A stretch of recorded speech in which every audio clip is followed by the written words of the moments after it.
Hello kids, welcome to our channel Education Marathon. Today we will learn phrasal verbs with sentences. Let's learn with me. Get in. Get in the car. Get out.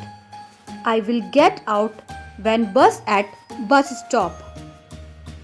Get on. Please get on the bus. Get up. She finds it very difficult to get up early.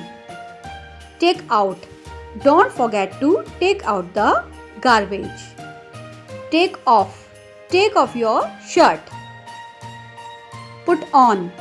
Put on your socks. Come off. Her hair begin to come off. Pick up. Pick up the bottles for the recycling. Look after. Can you help look after the kids? Tear up.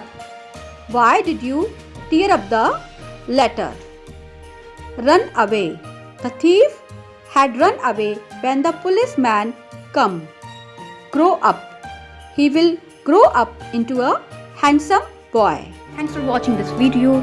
Please subscribe my YouTube channel, press the bell icon and like and share with your friends too. Goodbye.